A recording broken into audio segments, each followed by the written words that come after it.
Hello, I'm Tammy Gingro with Body and Balance and New Aeonic Venus Rising, and this is our new podcast, Conscious Conversations. And I'm really delighted to introduce you to Zach Kesneck.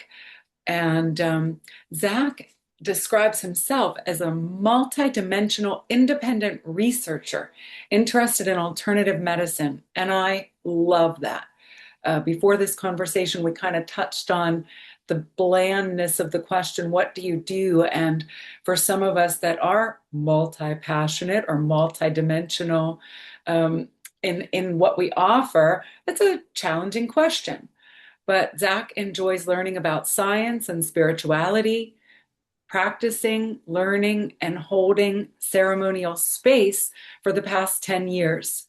And in his free time, he studies new and indigenous practices and prophecy, and is currently obtaining certification in breathwork, psychedelic therapy, and is training to become a mushroom minister of a church based out of Maine. He has created the foundation of his own path to healing and has been guiding others to know that they can heal themselves too. Hmm. Wow, thank you and welcome. Thank you. Thank you. Do you have anything to add to that introduction, or what do you want to say to the folks to launch us off today? Yeah. I just want to say thank you for inviting me here and thank you to the universe for creating this connection, this new strengthening of a bond. And yeah, just I'll probably say this a few times, but just I always say we're surfing waves of life and it's all about the balance and how you orient yourself and just appreciating um the ability to remember that. So yeah. Oh, I love it. Yeah, so Zach and I first met about 4 years ago in an ayahuasca ceremony.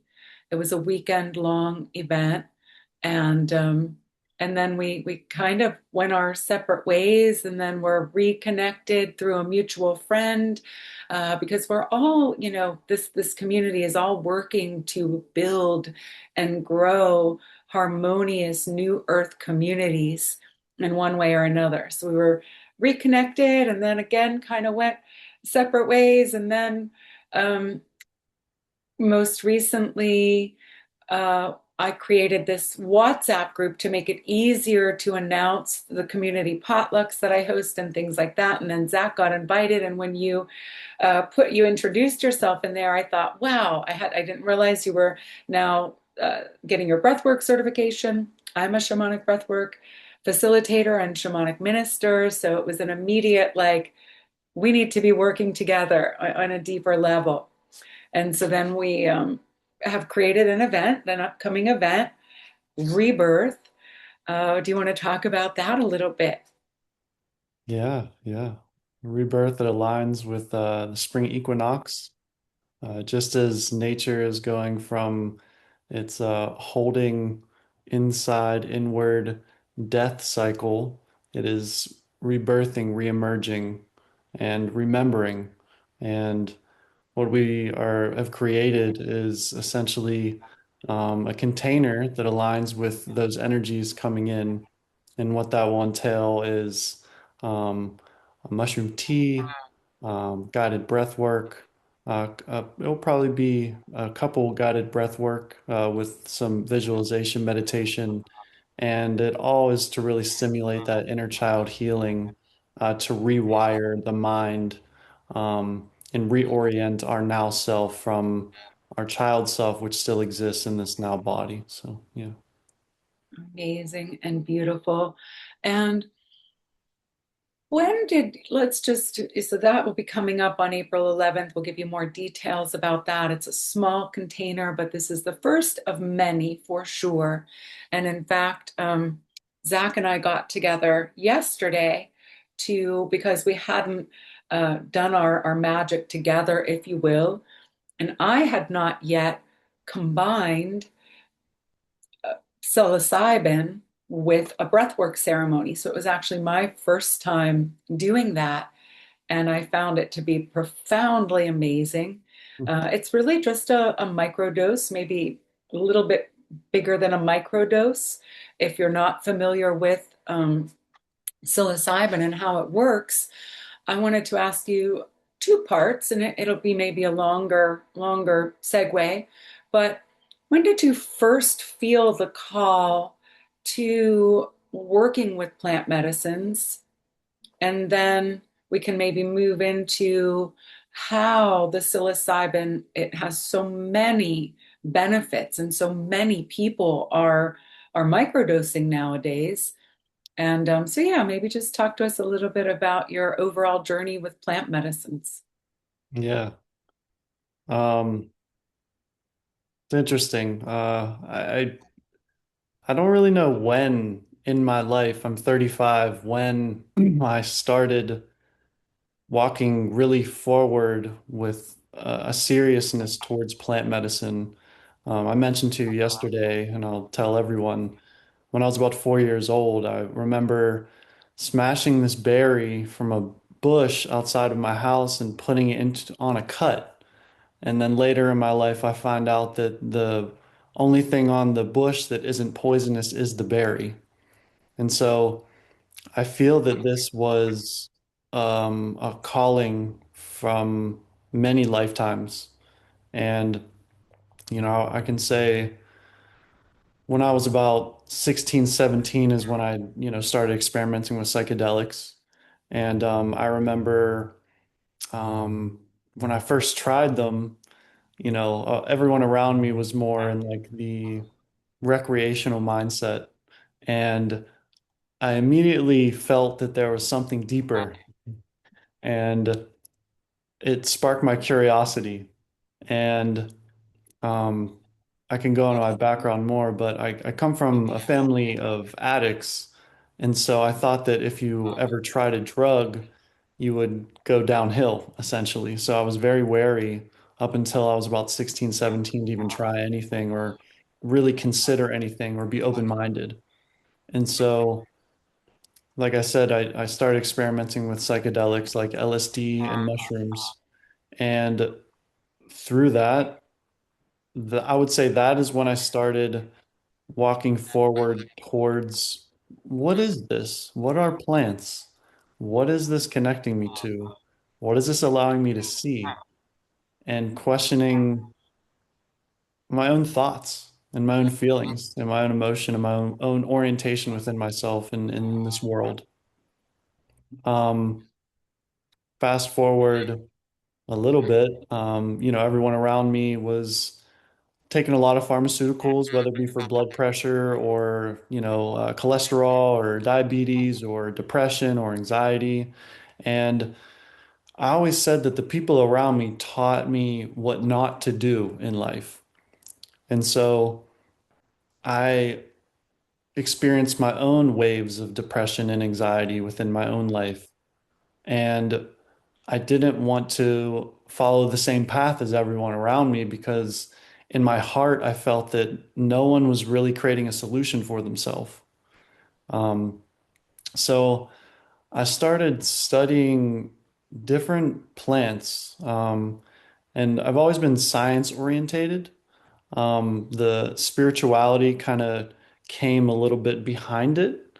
And so when I was 19, I was going to community college. I was in a philosophy class, and I'm 6'2", and my teacher was like 6'6", 6'7", and basically as skinny as me. And he never wore shoes when he taught, and that really intrigued me. And he said that it blocked his energy when he taught. And so my mind really wanted to listen to everything that he had to say. And the first book that we were reading in that class was called Anger by, I'm sorry if I'm pronouncing this wrong, but his name, Thich Nhat Hanh, a Mhm. pretty famous um, Is philosopher. He has many titles. he a Um, Taoist? Say it again, I'm Is sorry. he a Taoist? I'm not sure his exact orientation, what he claims. He did recently pass.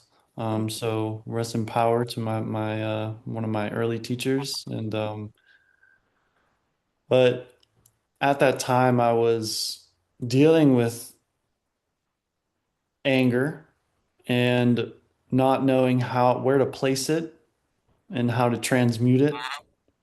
And that book taught me the practice of mindfulness, whether it be mindful breathing, mindful walking, and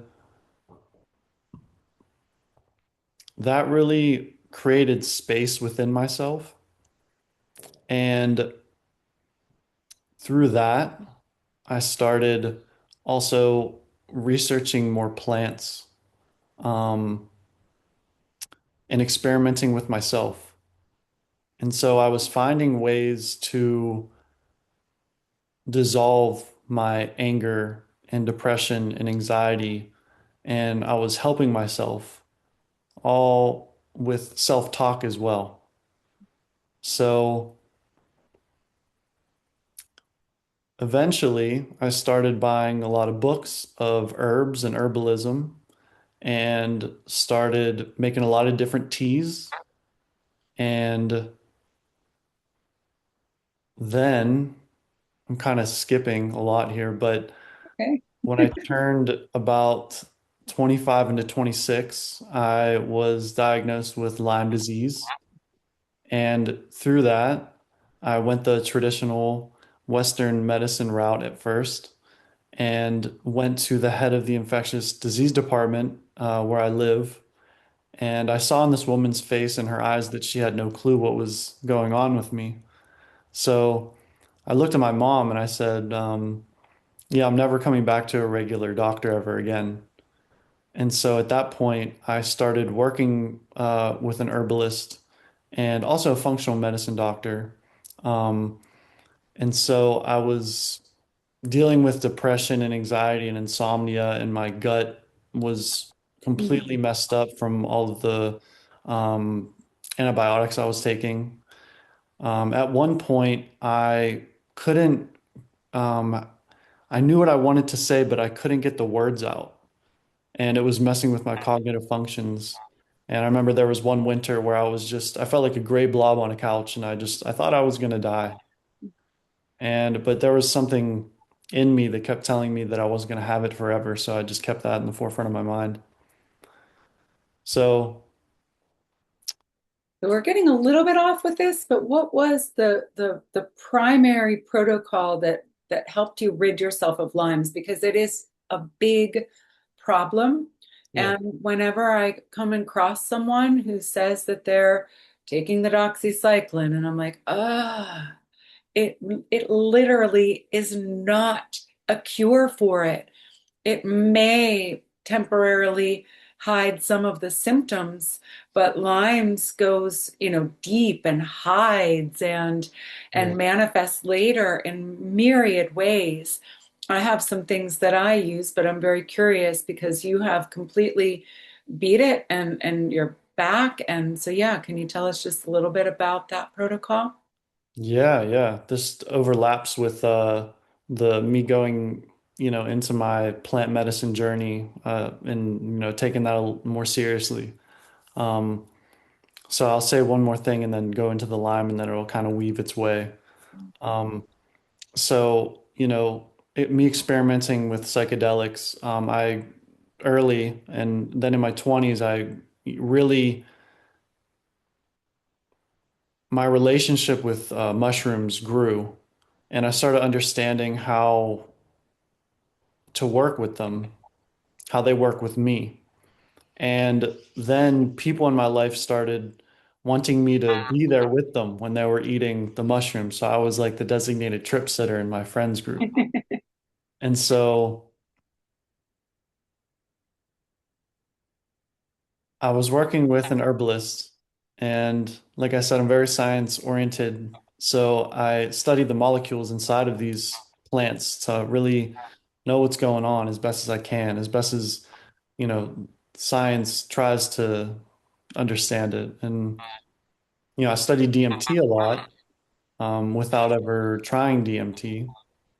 And I remember I was in a consult with my herbalist and I asked her, I was like, what do you know about ayahuasca? And she just smiled at me. She didn't say anything at first. And she was like, I have some people that you can connect with. And I was like, okay, cool. And me wanting to try ayahuasca, I wanted to try it for eradicating the Lyme. It wasn't for, going to study this plant. It really wasn't even to experience a trip. It was for me to purify myself to get rid of this. And so with Lyme disease, I have my own belief systems of this. So, take my words with a grain of salt, leave what doesn't resonate with you guys. This is not medical advice, I believe we have to say, Yeah. Yeah. the Yeah. disclaimer there. Yeah.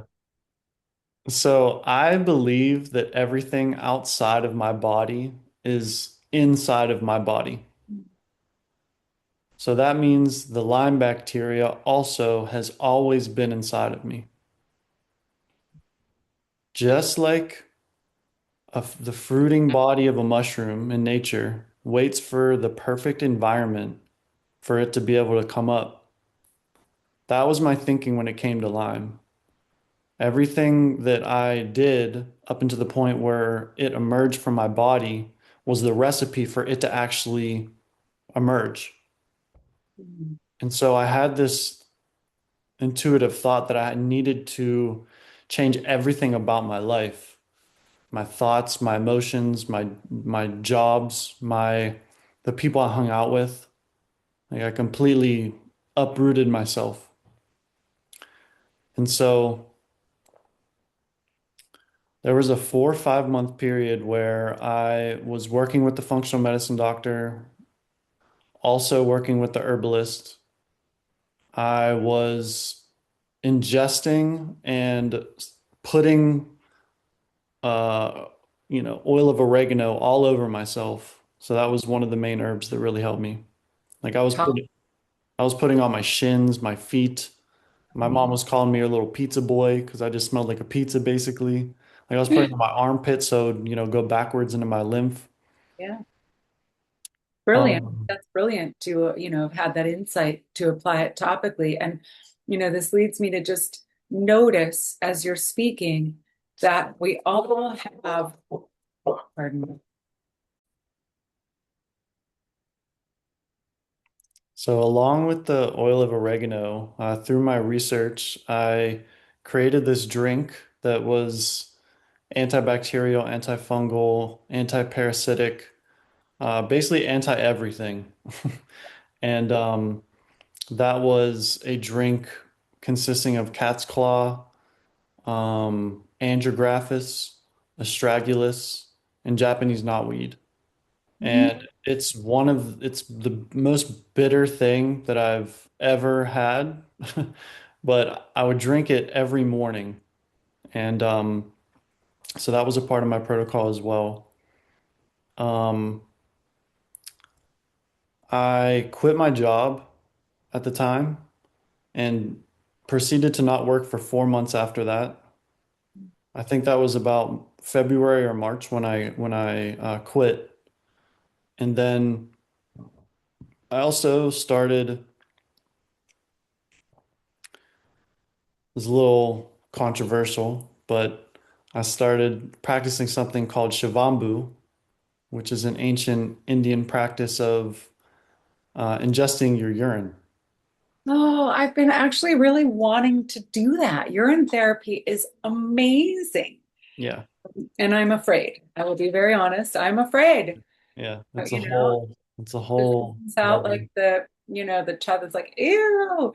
But I mean, I've read Yeah. so much about it. Most of our stem cells are in our urine. So, the stem cell therapy costs a lot of money if we can just drink urine for free. I don't want to take too much of a diversion in that, but I would love for you to touch on it.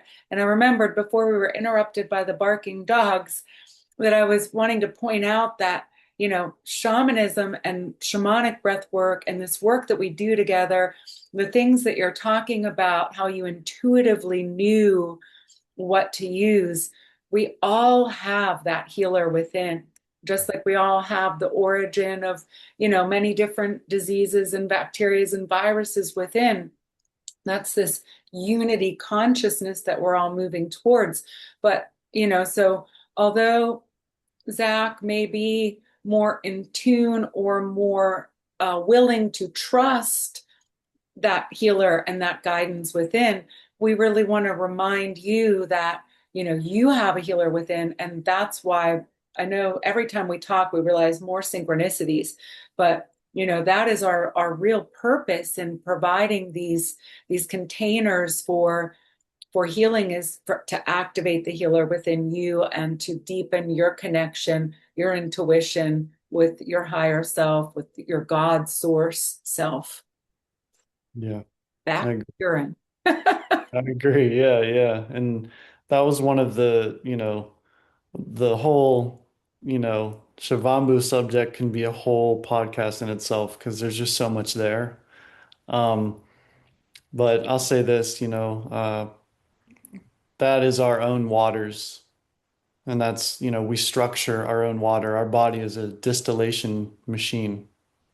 And if you think of a cup that has dirty water in it, and there's, like water from a faucet that flows into it, eventually it becomes clear and clean. And that was one of my thought processes when I was doing that. It was like I was clearing my own water with my own waters. Hmm. Brilliant. And so I started practicing that. At the same time, I started practicing a lot of different fasting, whether it be dry fasting, water fasting, fasting on fruit, different liquid fasts, including my urine. And then I also was practicing semen retention at the same time. So I really changed my orientation within my own vessel and changed the frequency that I was giving off and purified my vibration. And for those 4 months, luckily I was in the crypto world and enabled myself to not work for 4 months. I'll just say that. And I basically was doing all of these practices and laying in the sun for hours every single day and sun gazing. And so at the end of the 4 months, and we could go back to the plant medicine because to reel it back, but at the end of the 4 months, I remember I just felt normal for the first time in like 2 years. And then the functional medicine doctor I was working with had a electrical acupuncture machine. It was all through Zoom, and she was using her body as a conduit for my energy to flow through so she could test the points on her body and those points being mine. And Hmm. so I could see the software interface on the computer screen, and there was like this bar that would go up if it was strong, if it was like a positive test result or whatever. And I remember she would test for Lyme, and it didn't move at all. And I was just like, and she made the same face, and I was like, "What does that mean?" And she was just like, she didn't say anything at first, and then she was like, "It seems it's not in your system anymore." And I was like, "Okay." And then I told my mom, and she didn't believe me actually. And she was like, I want you to get tested, get blood work, blah, blah. And I was like, all right, fine. I'll actually go back to a doctor to get the blood work. Because they don't even test for the Lyme bacteria. They just test for inflammatory markers, which that's a whole nother can of worms too. But Yes. so yeah, the inflammatory markers were not there in the blood work. And so, I didn't need any of those tests. I knew intuitively and through my just feeling my body that it wasn't in me anymore.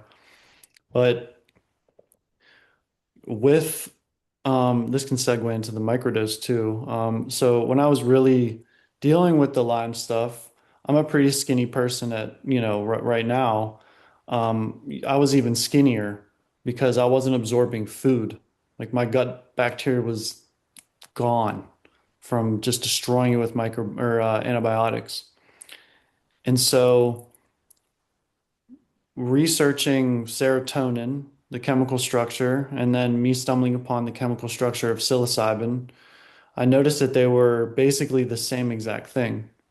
Mm. And I was like, okay, I'm going to use this as a supplement for what I'm not producing because most of your serotonin is made in your gut. So when your gut is thrown off, you're going to be in a bad mood or in a talking about waves, depression, not depression. You know what I mean? Yeah. And so when I started microdosing psilocybin, I started sleeping and I started being more bright and I was less gray and I could think a little clearly. And so I felt these positive results.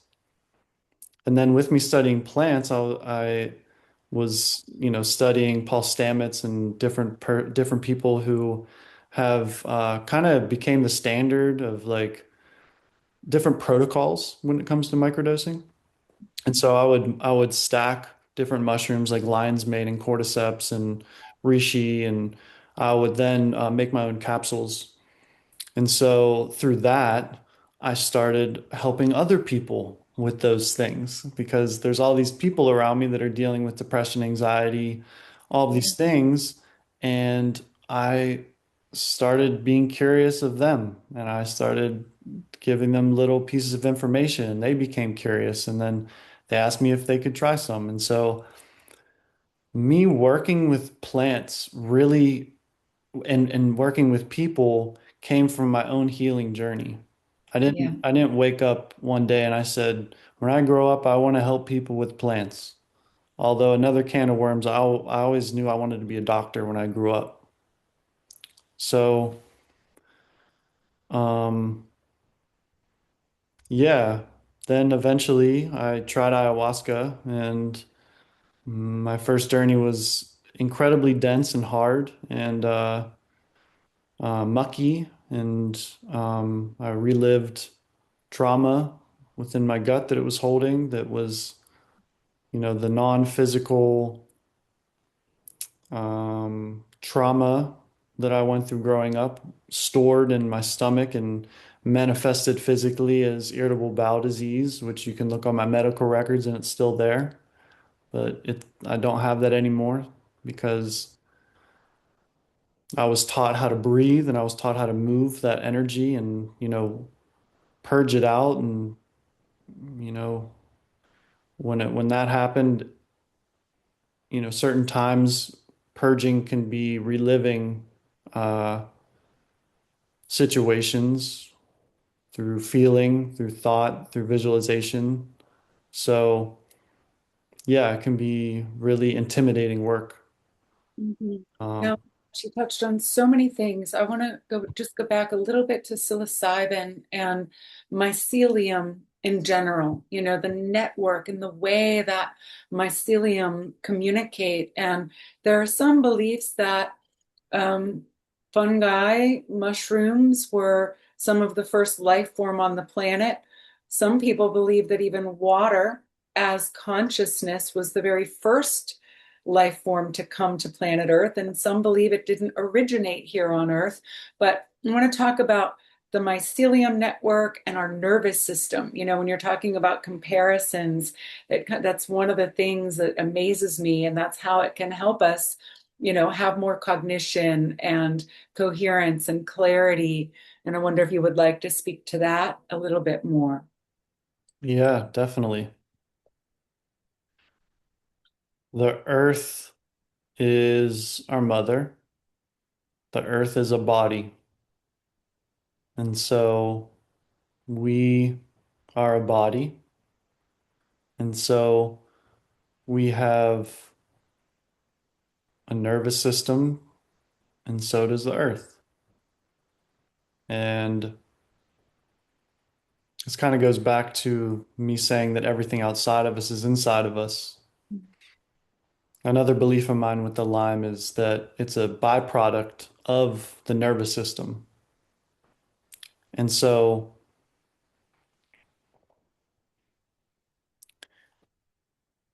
there is disharmony in this world, which disrupts the natural energetics and flow of the earth. And I think that there's a direct correlation between these disharmonies that we are living on and things that we are going through. And so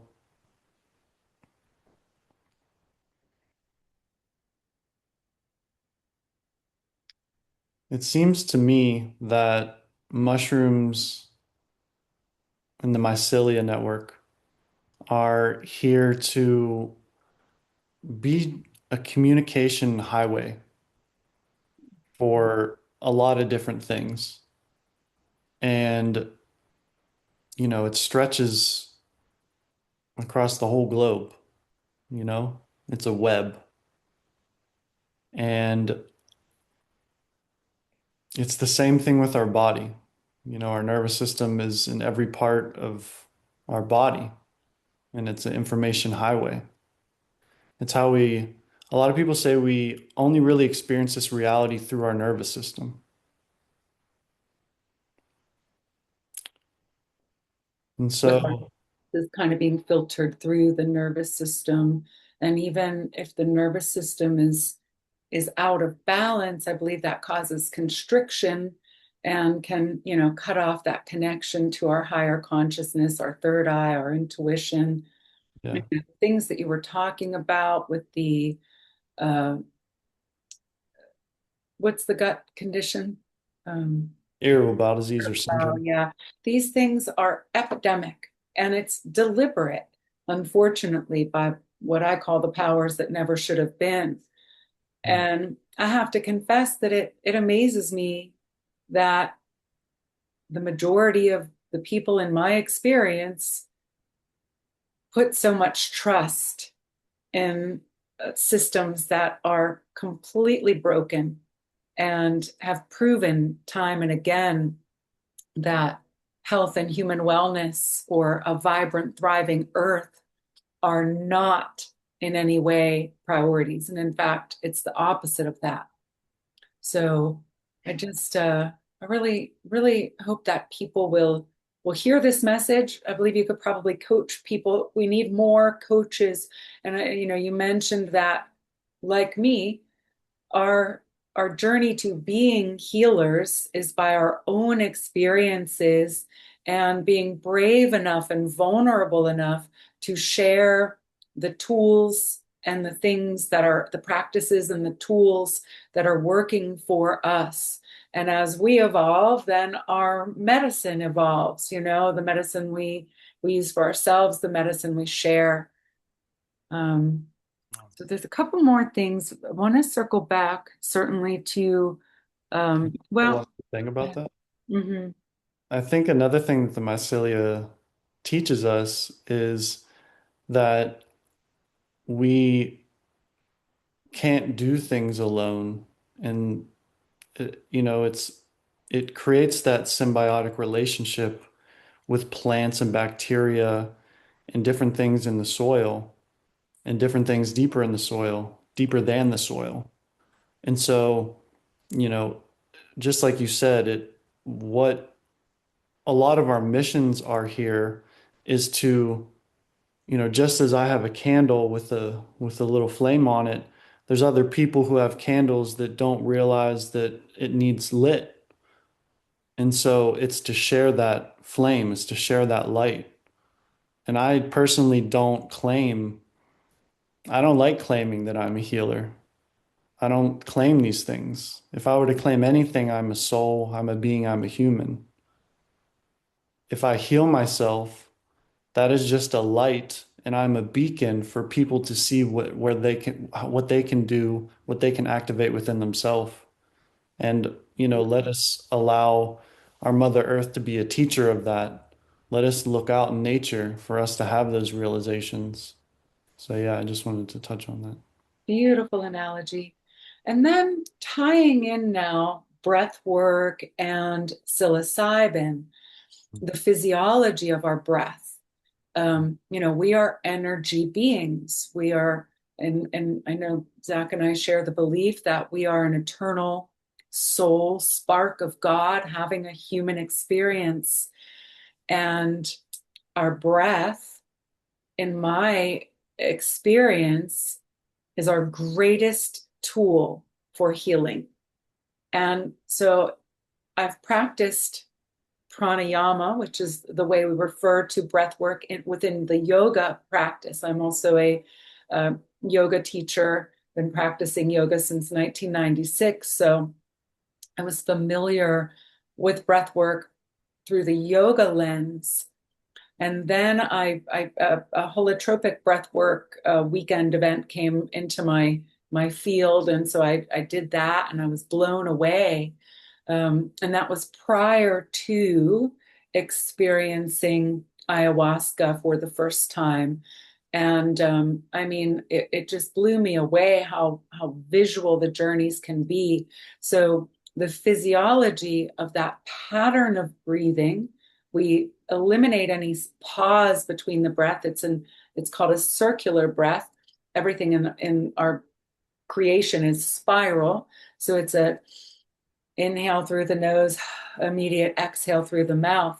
And that ignites the same, and you can probably speak to this even better than I can, how we're able to access that same exact multidimensional portal through using our own breath as we can in a medicine ceremony.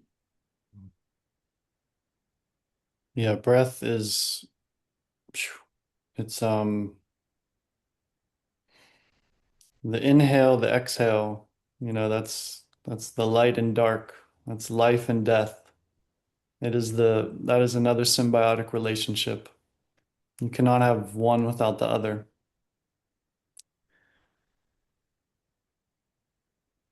And so I think a breathing practice, just in general, for anyone and everyone, simply to become mindful of your breath and to consciously even just choose to breathe deeper and fuller. And if you notice that you're in a state of anxiety or something is stressing you out, to just stop, close your eyes, take the deepest inhale that you can, allowing your lungs and rib cage to expand out in all directions. Retain that breath at the top, and then a slow exhale through the mouth has the power to reset in any moment. And maybe you're in a situation that it's truly stressful or confrontational, and you might feel some anger or want to react in a certain way. Instead, you could choose to take that breath and create a totally different outcome. So these are just really, really simple ways that everyone on their own can start to work with your breath. But then in the course of a ceremony, it's pretty limitless. So if you have anything further on that, then I want to circle back to another point. Yeah. You know, being more mindful of the breath, one would notice a few things, patterns of the breath, and you can self-inquire, you can, if you ever been kind of studying and or like reading or like really listening to someone and all of a sudden you just like have to go real quick, that's a sign that you were suppressing your breath. That's a Mhm. pattern of suppression, which is just information.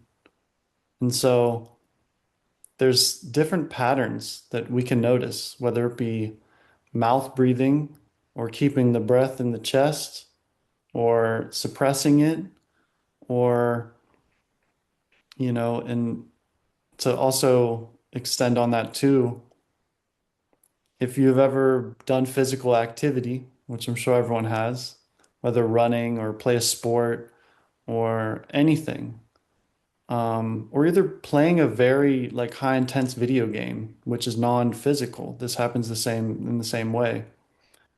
Your breathing stays in your chest.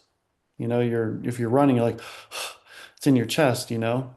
So if that is sympathetic breathing, meaning that's more stimulating breath, and to really calm ourselves and to stimulate that parasympathetic breathing, that calmer breathing, getting the breath in the belly is very important.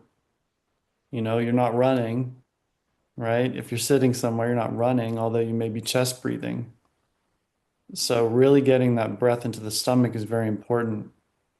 And I like to look at the Buddha. Sometimes it's depicted as a big belly, and that's a representation that's symbolic for that belly breath, you know, that fullness.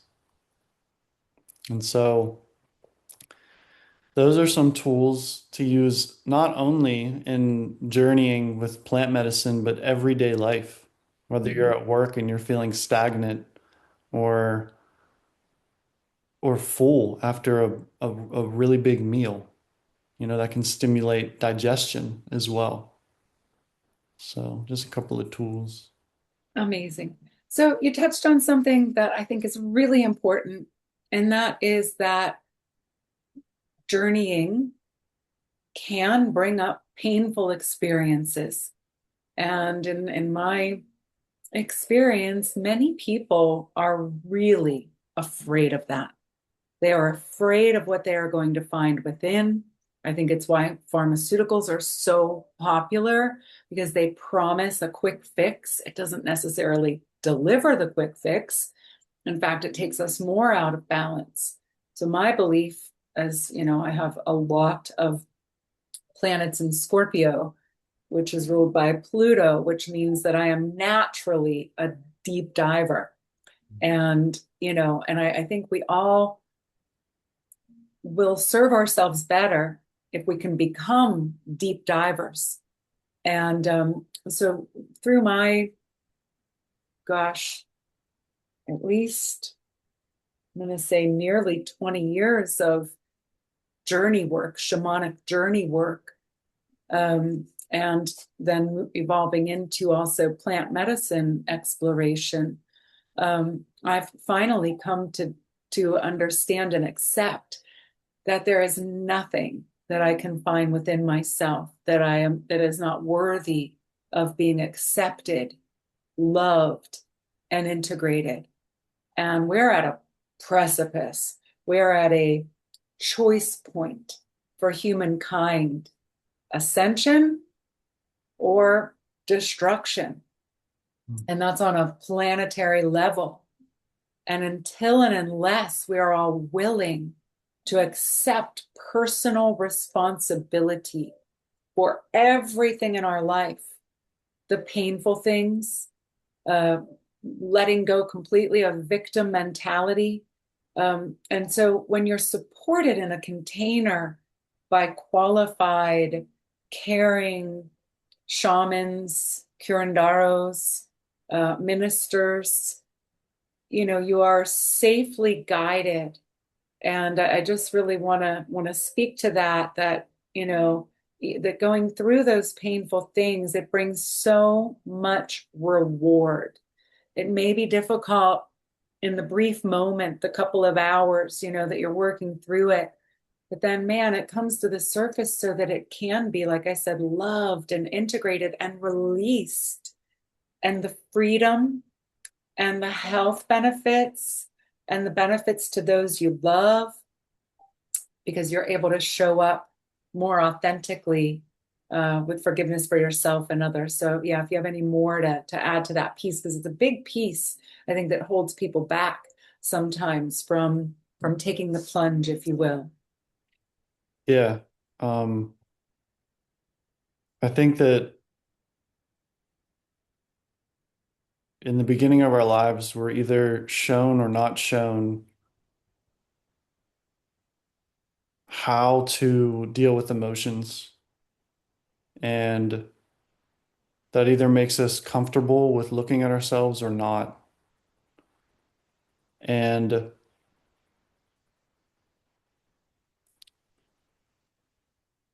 death is sacred. And to rewire our minds for us to go into these hurt, traumatized parts within us is a form of death, because death is just darkness.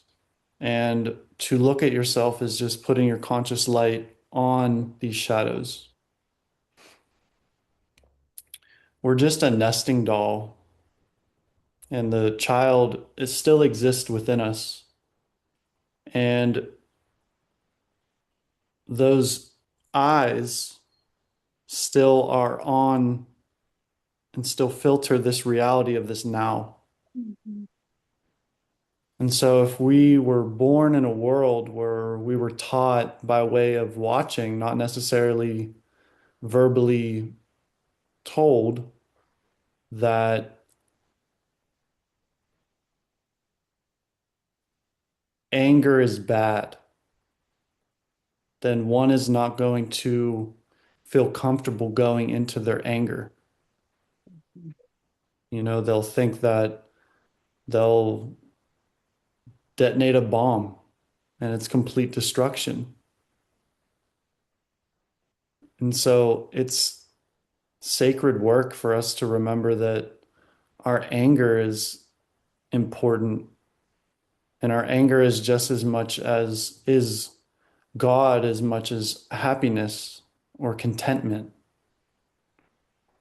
And so, this kind of connects with the container that me and Tammy are putting together. Mhm. We're giving the opportunity and creating one to create their own opportunity to go within themselves and reorient their child. And, you know, with years and years and years of living life on top of that trauma, it's like a house that has had its doors and windows shut for so long. And what certain breath work can do is open those doors, let fresh air in and let the stagnancy out. When that stagnancy comes out, it can manifest as anger, as sadness, as a release, as a purge. Trust in that breath and trust in your guides. Trust in yourself. Yes, I agree with that completely.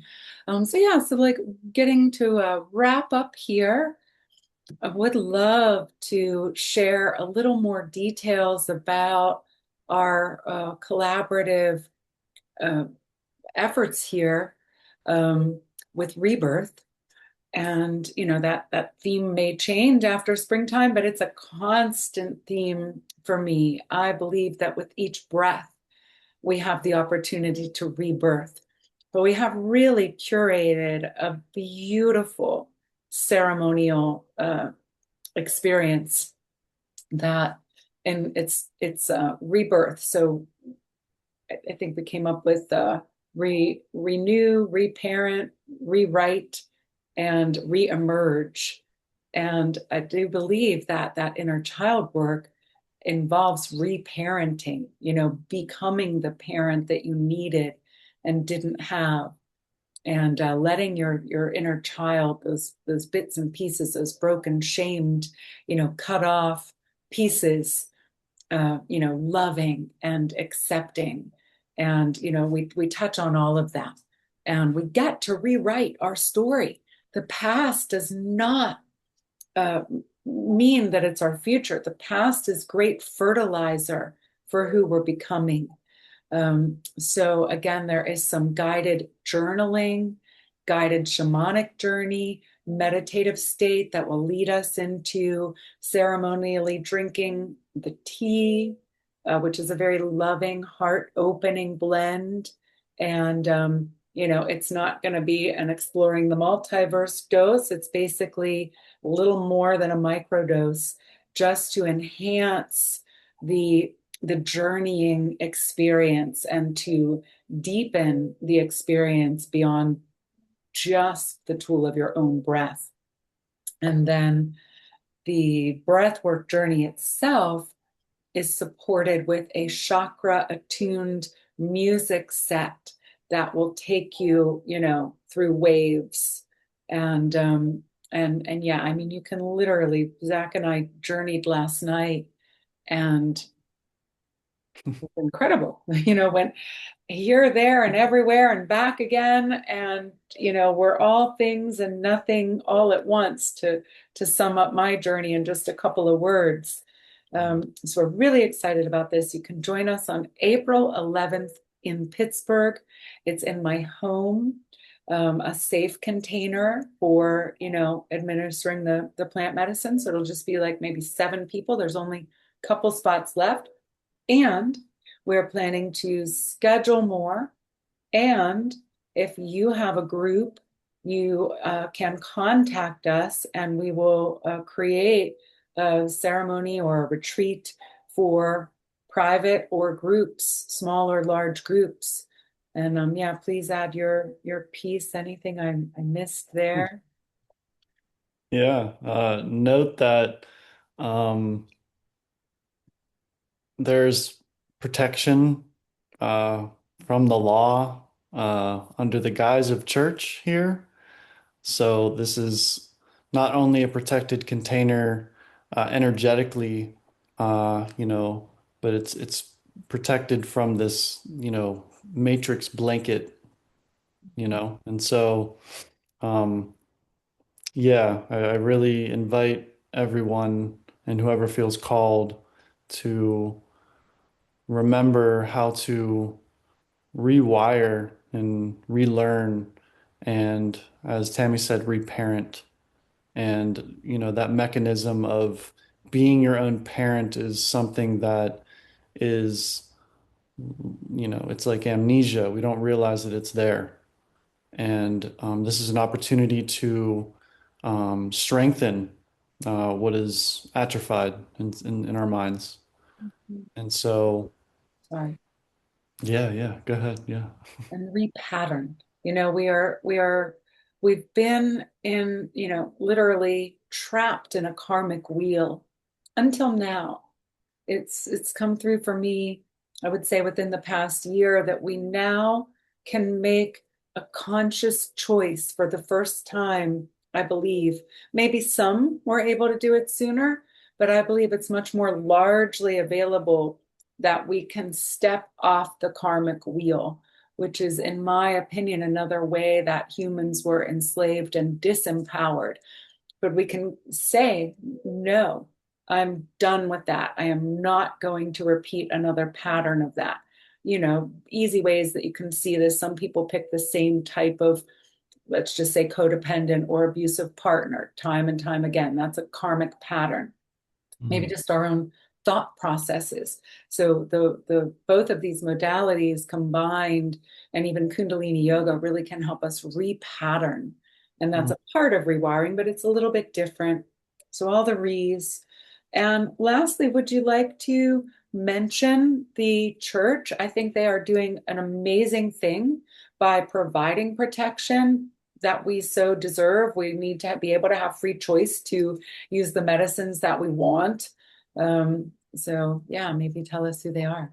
Yeah, the church is called Church of Our Earth.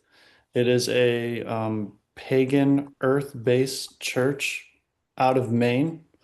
I discovered them personally because I've been holding sacred containers, one-on-one in group ceremony with mushroom for a long time, and I'm in the process of creating a church myself. So I was studying what other churches were doing around, and I just stumbled upon this church, and they had a ministry program.